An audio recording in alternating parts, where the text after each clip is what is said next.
Good morning everyone friends, आप सभी को इस प्लेटफॉर्म पर वेलकम है। फ्रेंड्स, हम लोग नॉन कोऑपरेशन मूवमेंट को पढ़ रहे हैं। उनमें से हम लोग कुछ पॉइंट को डिस्कस कर चुके हैं और कुछ पॉइंट जो टेक्निकल इशू की वजह से पिछला क्लास में नहीं हो पाई थी उसको हम लोग इस क्लास में डिस्कस करेंगे। इसके अलावा हम लोग ये देखेंगे कि डिफरेंट लेवल पर ये जो हमारी कंट्री है ना, इस कंट्री में डिफरेंट लेवल पर किस तरह से नॉन कोऑपरेशन मूवमेंट को लड़ी गई थी और लोगों ने इसका कैसे सपोर्ट किया, इसके बारे में हम लोग अभी स्टडीज करेंगे। तो सबसे पहले हम आप लोगों को थोड़ा सा समरी बता देते हैं कि नॉन कोऑपरेशन मूवमेंट क्यों लड़ी गई। हमारे इंडियंस लोगों का ये मानना था कि नॉन कोऑपरेशन मूवमेंट जब हमारे महात्मा गांधी ने स्टार्ट किए थे, कब किए थे तो 1920 को स्टार्ट किए थे। तो 1920 को जब स्टार्ट किए थे तो हमारे इंडियंस लोगों ने इसमें सपोर्ट करने से पहले महात्मा गांधी से ये प्रपोजल रखे थे कि गांधी जी हम इस मूवमेंट में कूद पड़ेंगे, बट हमारी भी एक शर्त होगी और उस शर्त को पूरा करना पड़ेगा। महात्मा गांधी ने ये बोले थे कि शर्त क्या है बताइए। तो शर्त हमारे इंडियंस लोगों ने ये बताए कि हम नॉन कोऑपरेशन मूवमेंट में तभी शामिल होंगे जब हमारी 3 चीज़ों को पूरा किया जाएगा। अब वो 3 चीज़ क्या है जिसको पूरा किया जाएगा?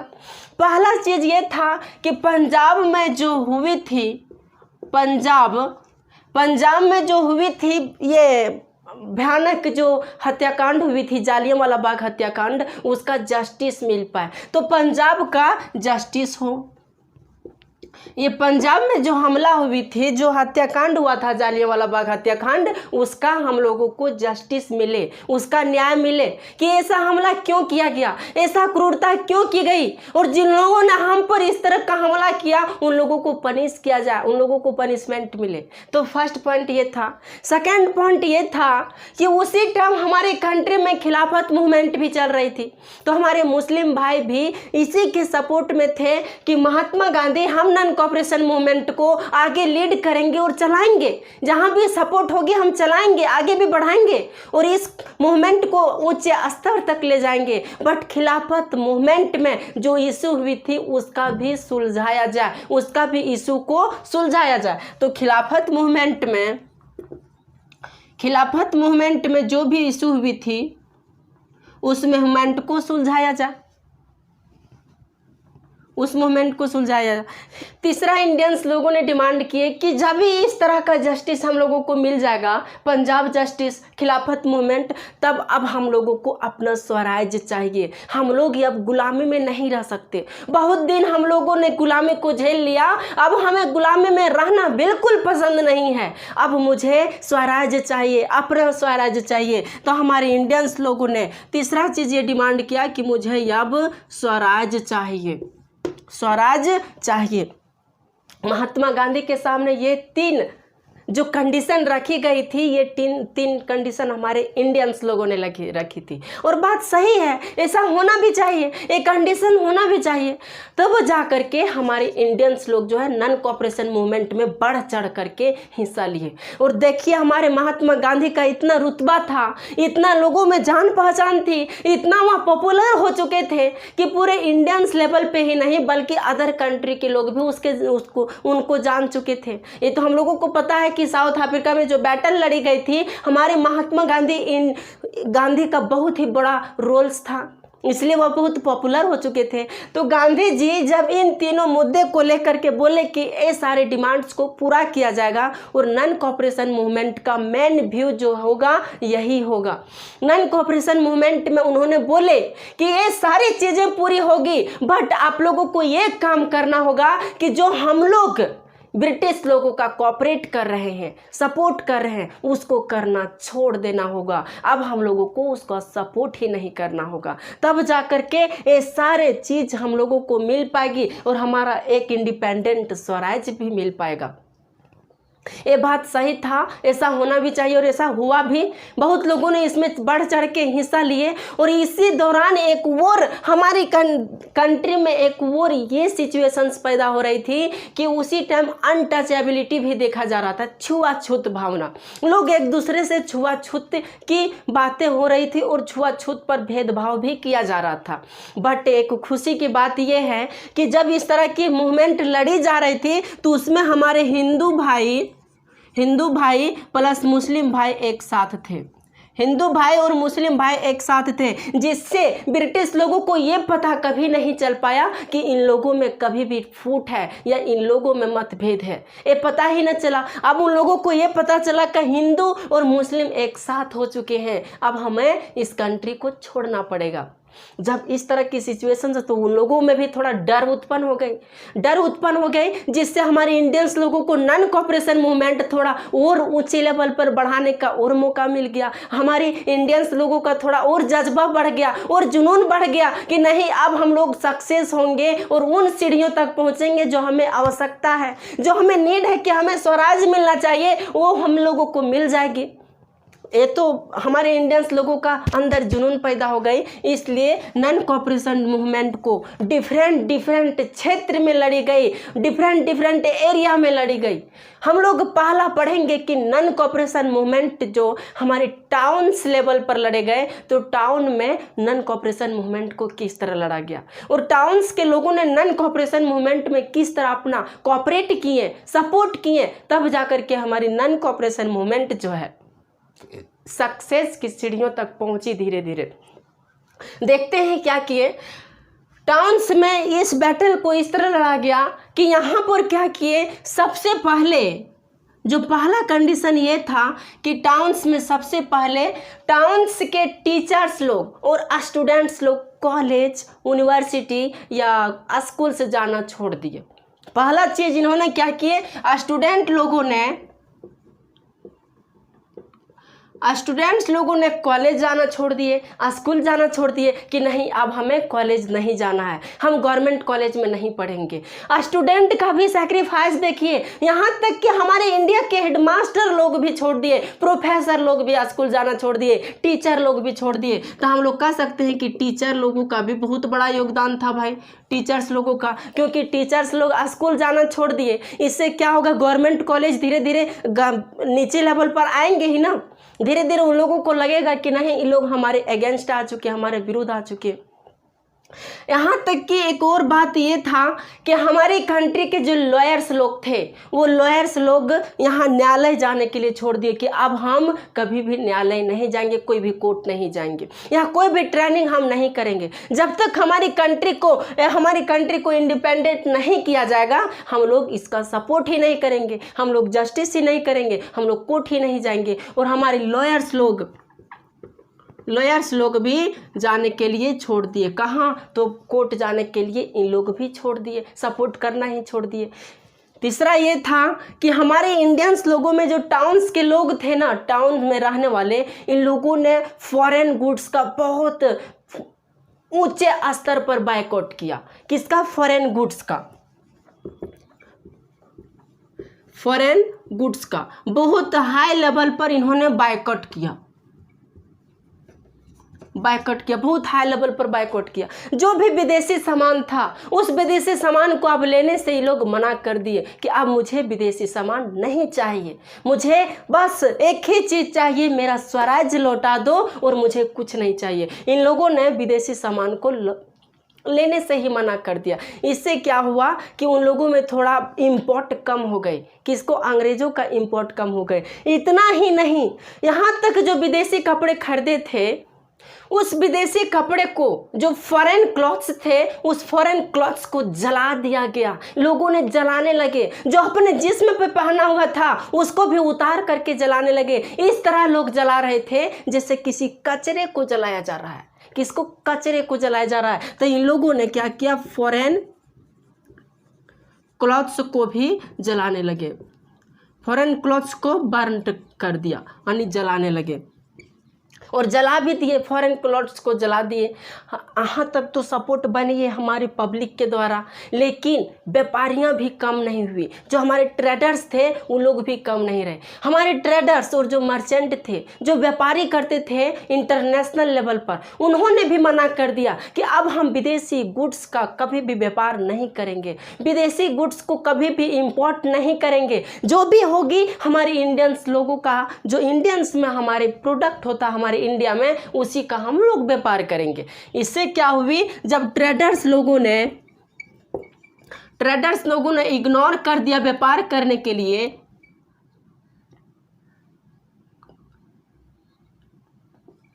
इग्नोर कर दिया ट्रेड्स करने के लिए, व्यापार करने के लिए जब इग्नोर कर दिया, तो आप समझिए कितनी बड़ा परेशानी होगा, कितना बड़ा दिक्कत होगा। इग्नोर करने से ये हुआ कि जो इंपोर्ट पहले कितना होता था,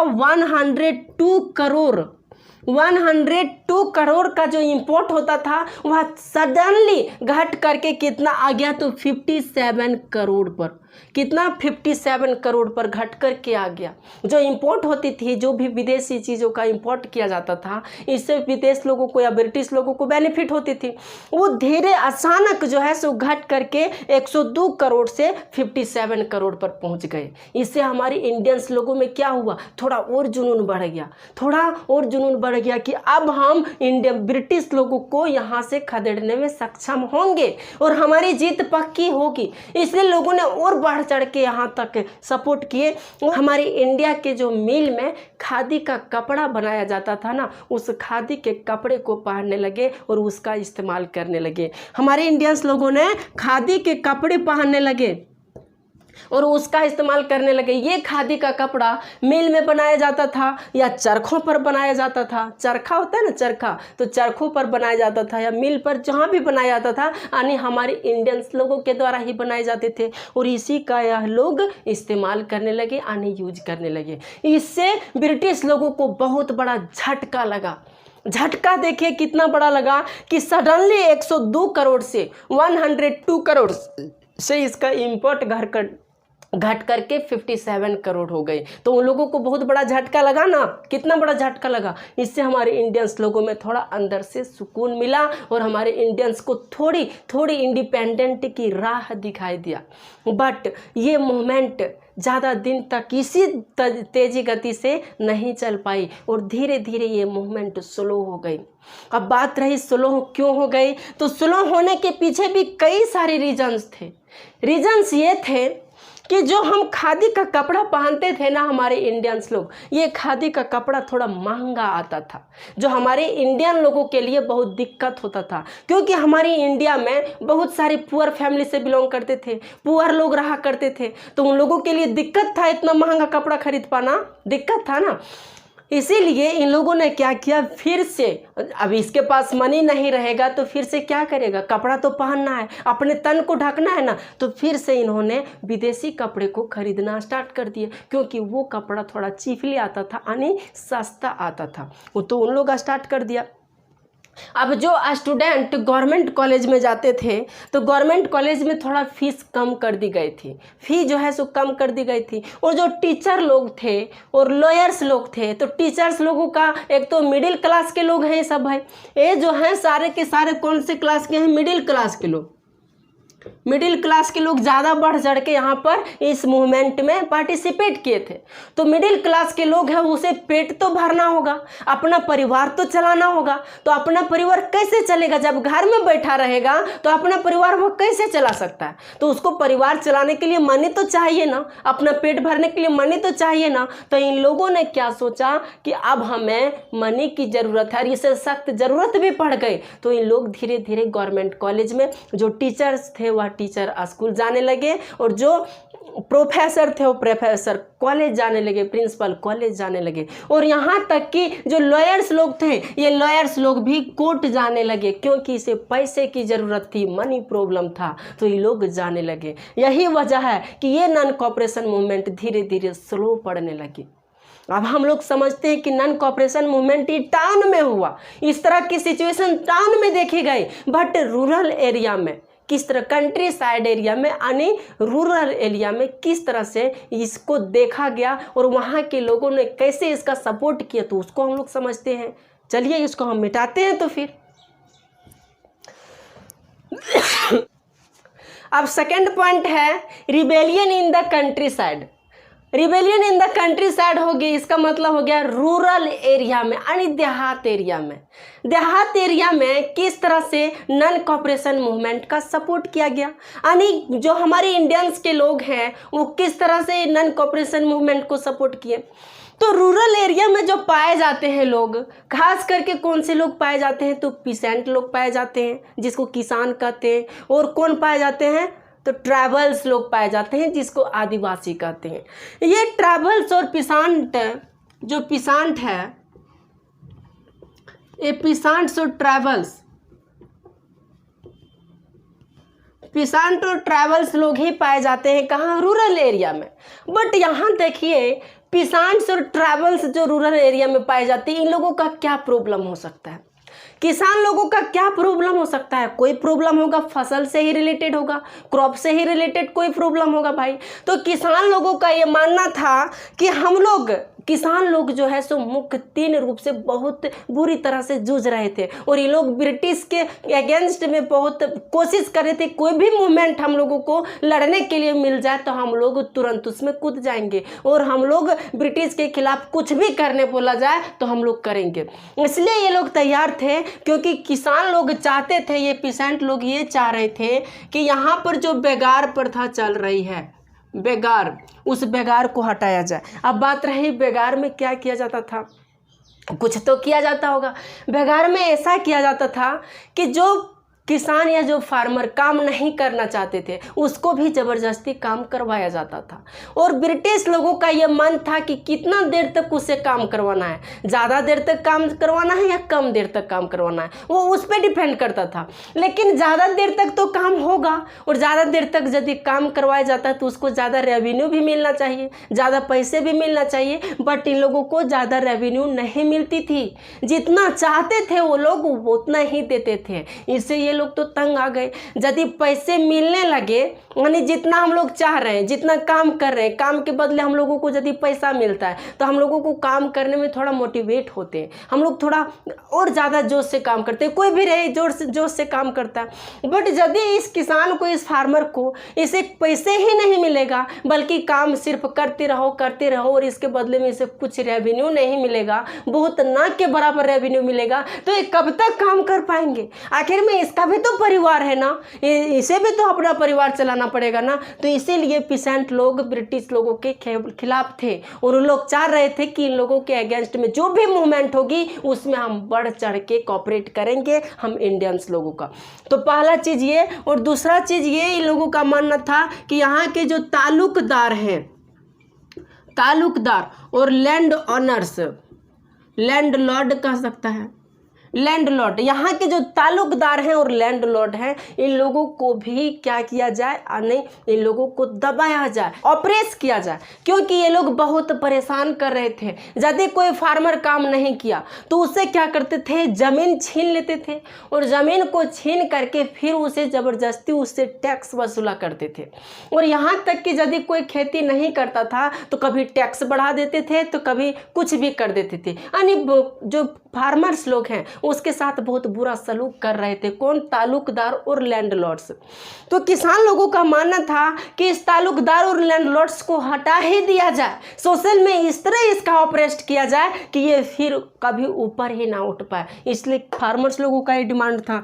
तीसरा डिमांड ये था कि जो रेवेन्यू है उस रेवेन्यू को घटा दिया जाए, यानी रेवेन्यू को रिड्यूस कर दिया जाए, रेवेन्यू को रिड्यूस कर दिया जाए, यानी टैक्सेस जो है ना बहुत ज़्यादा बढ़ाती गई थी। तो नॉर्मल किसान को, जो एक पुअर फैमिली से बिलोंग करते हैं, उसको पे कर पाना तो मुश्किल की बात होगी ना। वो कहाँ से पे करेंगे, खुद का परिवार चलाने के लिए उसके पास पैसे नहीं है तो वो टैक्स कहाँ से देगा भाई, नहीं दे पाएंगे। तो वही बोल रहे थे कि रेवेन्यू को कम कर दीजिए, तभी जा कर के हम फसल को उगाएंगे।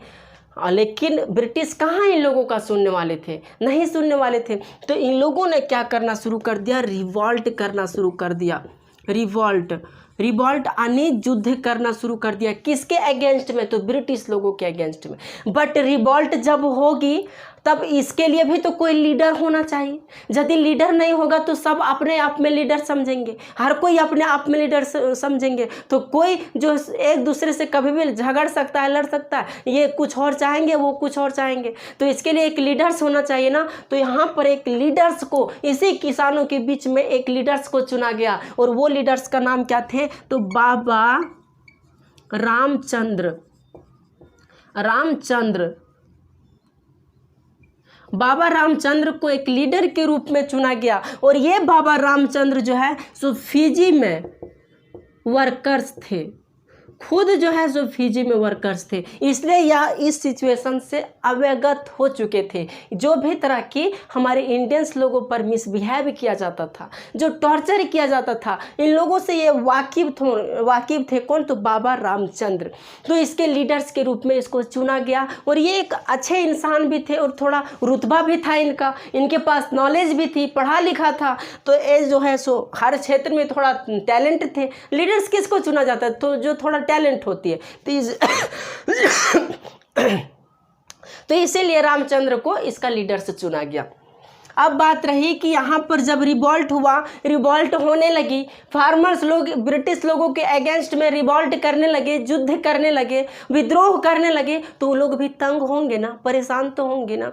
लेकिन इसी बीच में हमारी कंट्री में एक और जवाहरलाल नेहरू, नाम सुने होंगे, जवाहरलाल नेहरू और बाबा रामचंद्र मिल करके एक और सभा बना दी, एक और कमेटी बना दी, और उस कमेटी का नाम क्या रखा? तो किसान सभा यानी किसान कमेटी।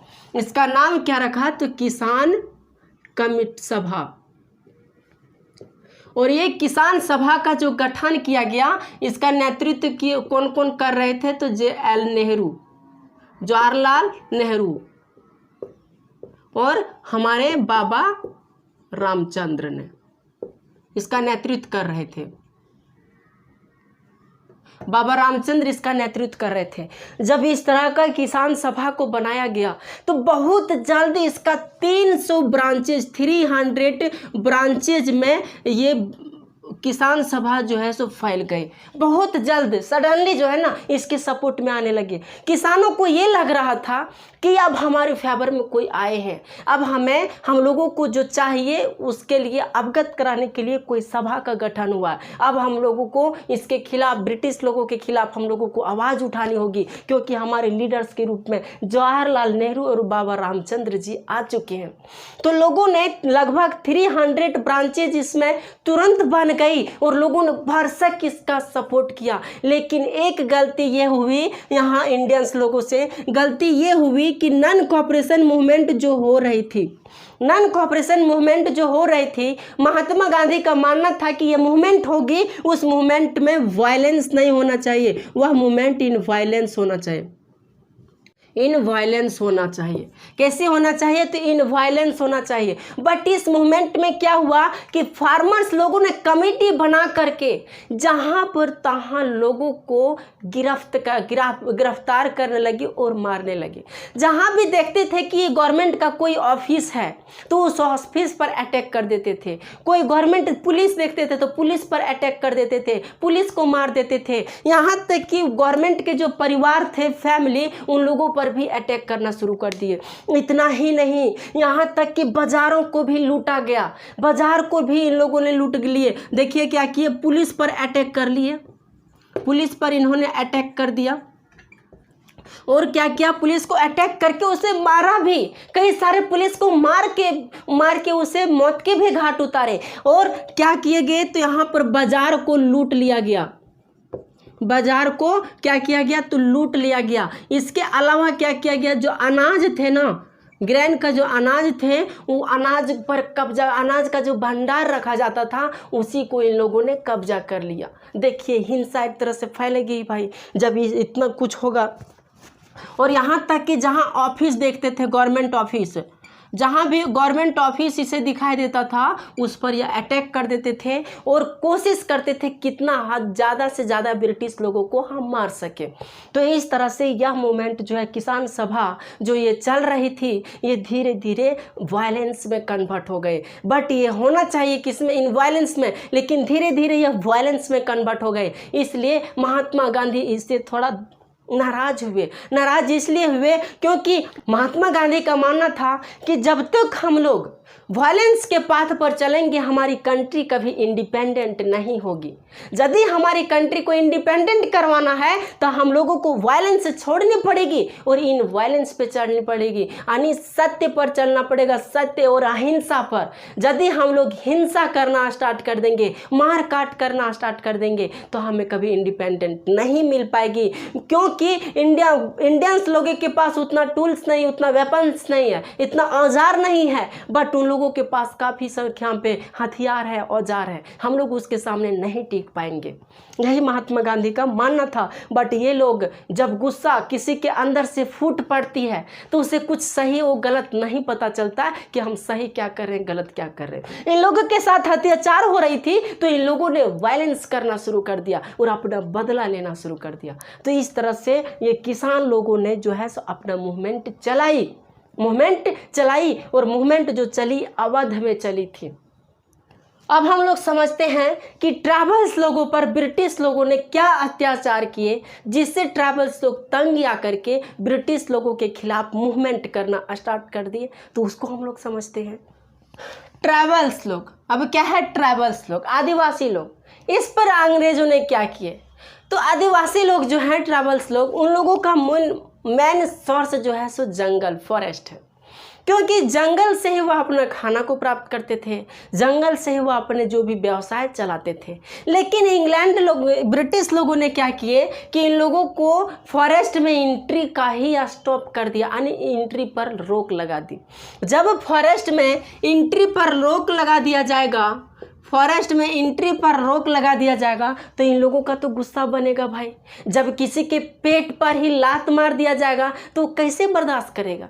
यानी हम लोगों का कमाने का जो जरिया है, मान लिया हम आदिवासियों को कमाने का जरिया क्या था, यानी खाने का जरिया क्या था, तो फॉरेस्ट था। बट फॉरेस्ट के एंट्री पर ही यदि उन लोगों पर रोक लगा देगा तो कैसे वो लोग शांत रह सकते हैं, शांत तो नहीं रह सकते ना। तो उन लोग तो क्या करेंगे, रिवॉल्ट तो करेंगे, बैटल तो करेंगे। लेकिन क्या हुआ, जब इस पर रोक लगा दिया गया तो सिर्फ रोक ही नहीं लगा दिया गया, बहुत चीज़ों पर पाबंदी भी लगा दी गई। जैसे कि जब फॉरेस्ट पर रोक लगी एंट्री पर तो इन लोगों का क्या हुआ कि जो इन लोग खाना खाते थे तो वहाँ से फॉरेस्ट से ना तो कोई वुड ला सकते थे, कोई लकड़ी नहीं ला सकते थे, और ना ही वहाँ से कोई भोजन प्राप्त कर सकते थे। कोई फॉरेस्ट से या ना तो वुड ला सकते थे और ना ही वहाँ से कोई फूड ला सकते थे भाई, कोई फूड भी नहीं ला सकते थे। यहाँ तक कि देखिए फॉरेस्ट में जो ग्रेजिंग चल रही थी, ग्रेजिंग भी नहीं कर सकते थे अपने कैटल्स को, ग्रेजिंग देयर कैटल्स, वहाँ पर अपने मवेशियों को चरा भी नहीं सकते थे। यानी जंगलों में चराया जाता था, चारागाह का एक बहुत अच्छा सोर्स था जंगलों में, तो वहाँ पर जो अपने कैटल को चरा भी नहीं सकते थे। इसके अलावा वहाँ से कोई फ्रूट्स भी नहीं ला सकते थे, जैसे मैंगो वगैरह फल रहा है तो वहाँ से कोई फ्रूट्स भी नहीं ला सकते थे। इन लोगों पर पाबंदी लगा दी गई।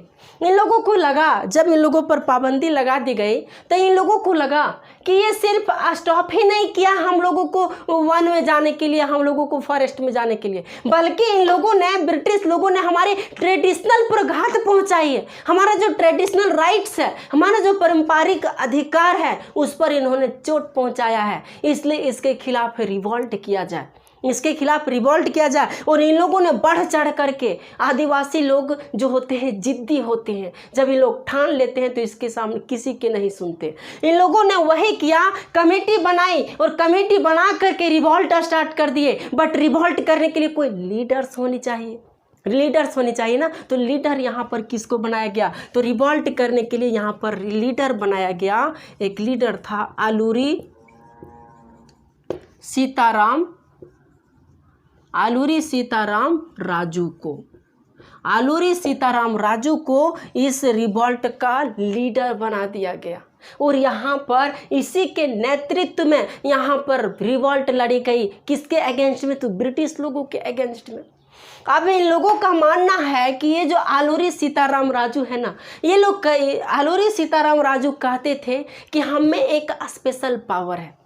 स्पेशल पावर ये है कि कोई भी घटना यदि पहले हो रही है तो उसको इससे पहले ही पता चल जाता था कि क्या होने वाले। एक स्पेशल पावर है, इससे पहले पता चल जाता था। इसके अलावा ये भी कहता था कि यदि मुझे गोली लगेगी तो मैं कभी मरूंगा नहीं। कौन कहते थे? तो यही आलूरी सीताराम कि यदि मुझे गोली लगी तो मैं कभी मरूंगा भी नहीं। इसलिए इसको एक स्पेशल पावर के रूप में देखा जाता था। और उस टाइम जो हमारे पीपुल्स थे वहाँ जो आंध्र प्रदेश, कहाँ की बात है? तो आंध्र प्रदेश की बात है और वो हिल्स के किनारे रहने वाले लोगों की बात है। आंध्र प्रदेश की बात है। आंध्र प्रदेश की बात है। जो हिल्स के किनारे लोग रहा करते थे, इन लोगों ने बोले कि इन लोगों के पास जो है सो इन लोगों को बताए किसने? आलूरी सीताराम ने कि मेरे पास स्पेशल पावर है, मुझे गोली लगेगी तो मुझे कुछ नहीं होगा। हम पहले क्या घटना होने वाली वह घटना मुझे पहले पता चल जाता था। तो इन लोगों का एक ट्रस्ट इस पर जम गया था और इन लोगों ने इसको अपना लीडर्स के रूप में इलेक्ट कर दिया। लीडर्स के रूप में इसे चुना गया और जब लीडर बन गए तो इन लोगों ने क्या करना शुरू कर दिया? तो रिवॉल्ट करना शुरू कर दिया। और जब रिवॉल्ट होगी तो नुकसान तो होगा भाई, रिवॉल्ट होगी तो नुकसान होगा ना। तो इन लोगों ने क्या किया? जितने भी बाजार लोग थे बाजार पर अटैक करने लगे। वही सामान जो खाने पीने का था, अनाजों के भंडारों पर इन्होंने कब्जा जमाने लगा। यहाँ तक कि कई सारे दुकानें को बंद कर दिया गया, बंद कर दिए इन लोगों ने, क्योंकि ब्रिटिश लोगों के खिलाफ ये इतना गुस्सा से भड़क चुके थे जिसका ठिकाना नहीं है, जिसका इमेजिन नहीं कर सकते। तो जहाँ भी ब्रिटिश लोग दिखते थे, जहाँ भी पुलिस लोग दिखते थे, उस पर यह अटैक करते थे और कोशिश करते थे कि उसका मर्डर कर दिया जाए, क्योंकि यह ब्रिटिश लोगों को देखना नहीं चाहते थे। बहुत घिन हो चुकी थी उसे, बहुत हैट करते थे उससे। अरे हैट करेगा क्यों नहीं? जब इसके पेट पर ही लात मार देगा तो इसके पेट, जो इसका पेट है जहाँ से अपना भोजन खाता था, वहीं से इन लोगों का सोर्स यदि बंद हो जाएगा तो इन लोगों जायज़ है कि लोग जो है सो हेट करेगा ही। अब यहीं लोग नहीं रुके, ये लोग जो है सो यहीं नहीं रुके, बल्कि एक रिवॉल्ट किया और उस रिवॉल्ट में इन लोगों ने गुरिल्ला सिस्टम को अपनाया। Guerrilla system. इस गुरिल्ला सिस्टम में क्या हुआ था? इस गुरिल्ला सिस्टम में ऐसा था कि जहाँ भी कहीं किसी को देखा छिप करके लोग मारते थे, पेड़ पर छिप जाते थे। कोई ब्रिटिश लोगों को देखा उसको तीर से मार देते थे, क्योंकि आदिवासी लोग क्या रखते हैं? तीर धनुष रखते हैं। तो छिप करके लोग मारते थे। गुरिल्ला सिस्टम को अपना लिए और छिप करके इन्होंने मारते थे। इससे क्या हुआ? कई सारे ब्रिटिश लोगों को इन लोगों ने मौत के घाट उतार दिए। जब ब्रिटिश लोगों को पता चला कि यहाँ पर एक सिस्टम बनाई गई है, वो कौन सी सिस्टम? तो गुरिल्ला सिस्टम बनाई गई है। तो उन लोगों ने पता लगाया कि इसका मेन लीडर कौन है। तो मेन लीडर पता चला कि इसका मेन लीडर आलूरी सीताराम राजू है। आलूरी सीताराम राजू को इन्होंने गिरफ्तार कर लिया। किसने? तो ब्रिटिश लोगों ने आलूरी सीताराम राजू को गिरफ्तार कर लिया। कब? तो 1924 को गिरफ्तार कर लिया गया और इसे फांसी पर लटका दिया गया। इसे फांसी दे दिया गया, यानी फांसी की सज़ा दे दी गई। और यहीं यह अपना अंतिम सांस लिए। कौन? आलूरी सीताराम राजू। यह एक प्रसिद्ध, एक फेमस लीडर के रूप में हमारे कंट्री का सपोर्ट किए थे, नॉन कॉपरेशन मूवमेंट का सपोर्ट किए थे। ये जो आलूरी सीताराम राजू जो है ना, ये नॉन कॉपरेशन मूवमेंट का बहुत ज़्यादा सपोर्ट कर रहे थे। बट इनका मानना था कि यदि हम लोगों को कोई भी बैटल या कोई भी रिवॉल्ट जीतनी है तो हम लोगों को हिंसा करनी ही होगी, लड़ाई करनी ही होगी, क्योंकि वायलेंस के बिना हम लोग कभी भी इंडिपेंडेंट नहीं हो सकते, इनका मानना था। लेकिन ये गांधी के भी बहुत सपोर्ट में थे, गांधी जी को अपना आइडियल मानते थे। या कौन, तो आलूरी सीताराम राजू गांधी जी को अपना आइडियल मानते थे। और इन्होंने लोगों को ये बताया कि आप लोग खादी का क्लॉथ्स पहनिए, खादी का कपड़ा पहनिए, जो हमारी कंट्री में प्रोडक्शन होता है उस चीज़ का इस्तेमाल कीजिए, कभी भी फॉरेन गुड्स का इस्तेमाल मत कीजिए। और जो शराब पीता है, जो दारू पीता है, उन लोग छोड़ दीजिए, क्योंकि नशा बुरी बात होती है। इन लोगों ने ये मूवमेंट चलाई थी और अपने मूवमेंट में ये भी आलूरी सीताराम राजू ने रखा था। और यहाँ पर 1924 में इसे फांसी की सज़ा जब हो जाती है तो यह अपने अंतिम सांस लेते हैं। तो ये था कहाँ पर, तो ट्रैवल्स में। अब नेक्स्ट टॉपिक है Swaraj in the plantation. Hindi में इसको कहते हैं बगानों में स्वराज। इसमें क्या हुई, तो स्वराज इन द प्लांटेशन में जो हमारे स्टेट थे, कौन, असम। असम लोगों का मानना था, जो असम के लोग थे, इस असम लोगों का मानना था, इन लोगों का मानना था कि जो रिपब्लिक यानी इन फ्रीडम जो होती है, फ्रीडम का अर्थ इन लोगों का कुछ और मालूम था। इन लोगों का मानना था कि जो फ्रीडम होती है उसका मतलब होता है कि हम लोगों को कहीं भी जाने का यानी पूरी तरह से फ्रीडम होनी चाहिए। कहीं भी जाने का हम लोगों को फ्रीडम होनी चाहिए, चाहे वो जगह हमारा विलेज ही क्यों ना हो, चाहे वह कोई टाउन्स ही क्यों ना हो, चाहे वह कोई tourist place he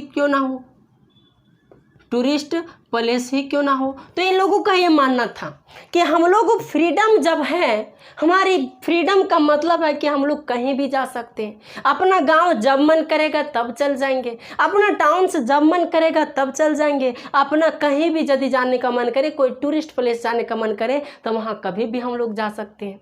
but in लोगों का ये भ्रम था, बल्कि फ्रीडम का अर्थ यहाँ चेंज था, क्योंकि ना 1859 में एक एक्ट लाया गया, इनलैंड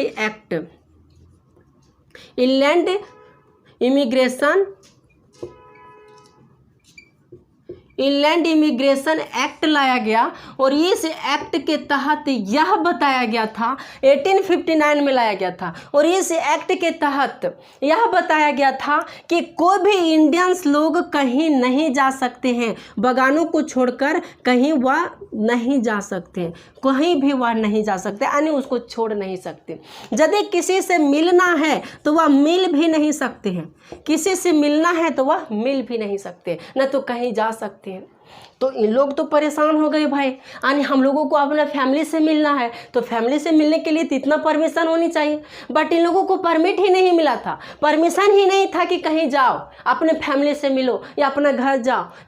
तभी इन लोग जो है सो टेंशन में आ गए, और इन लोगों को लगा कि हम लोग एक गुलाम में हैं, हम लोग एक गुलाम में है, गुलामी कर रहे हैं। क्योंकि ये लोग जो है सो खेती कर रहे थे, चाय का बागान कर रहे थे, खेती कर रहे थे, चाय की खेती और कॉफ़ी की भी खेती कर रहे थे, जो भी तरह का खेती करवाया जाता था उन लोग खेती कर रहे थे। और चाय की खेती सबसे ज़्यादा कहाँ होती, तो असम में होती है, तो असम के ही लोग अधिकांश लोग थे।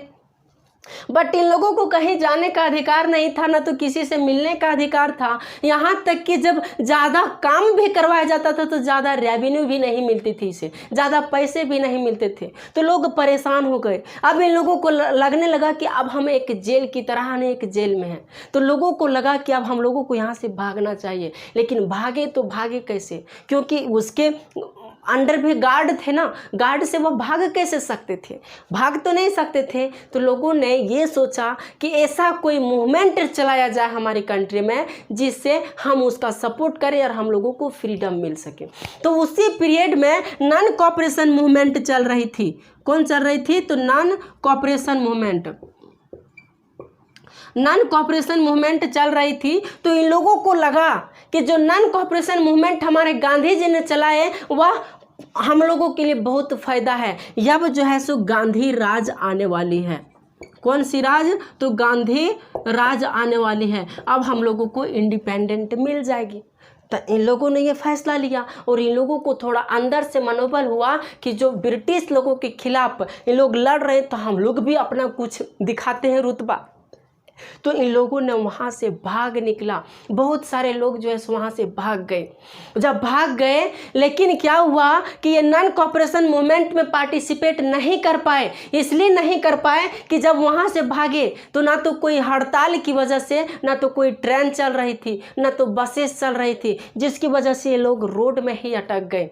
और जब रोड में ही अटक गए, और इतना ही नहीं बल्कि ये लोग पुलिस से भी पकड़ा गए, पुलिस भी इसे पकड़ लिए। और जब पुलिस इसे पकड़ लिए तो बुरी तरह से इसका पिटाई किया गया, बुरी तरह से इन लोगों का पिटाई किया गया। जो असम के लोग थे या जो वर्कर्स काम कर रहे थे, उन लोगों का बुरी तरह से ब्रूटल पिटाई किया गया था, जो कि सहन योग्य नहीं था। इतना बुरी तरह से उसे पीटा गया था, अत्याचार किया गया था एक तरह से।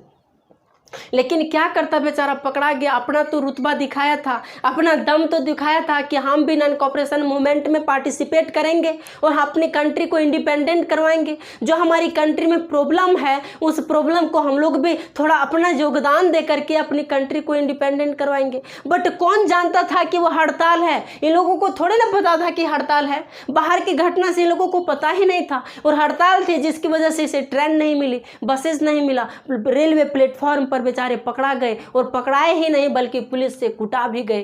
तो जब इस तरह की प्रॉब्लम हुई तो इन लोग एक स्लोगन कहा करते थे। जब इस पर होता था ना, अति होता था, तो स्लोगन, जैसे हम लोग कभी कष्ट में रहते हैं, चाहे कभी तकलीफ होती है तो हम लोग भगवान का नाम लेते हैं ना। तो ये लोग एक स्लोगन कहा करते थे कि स्वतंत्र भारत, स्वतंत्र भारत, एक स्वतंत्र कहा करते थे। और ये स्वतंत्र भारत कह करके अपने आप में एक जुनून लाया करते थे, अपने आप में एक होता है ना कि मोटिवेट होते थे, और लोगों के अगेंस्ट में लड़ने में इसे साहस ही मिलता था। और इस तरह से वह गांधी जी को अपना आइडियल मानते थे। और ये बोलते थे कि गांधी जी एक न एक दिन इस कंट्री को इंडिपेंडेंट करवाएंगे, और इस कंट्री, जब यह कंट्री इंडिपेंडेंट हो जाएगी तो ब्रिटिश लोग हमारी कंट्री को छोड़ करके चले जाएंगे। तो ये सारा इशू जो था वो इशू किस में था? स्वराज इन प्लांटेशन में। यहाँ जो खेती हुई थी, यहाँ पर वर्कर्स लोगों पर बहुत सारा जुल्म ढाए गए थे। तो इस तरह से ये टॉपिक यहाँ पर आकर के इंडअप होती है। यहाँ तक कि आई थिंक आप लोग जो है सो इस टॉपिक को बहुत अच्छी तरह से समझे होंगे।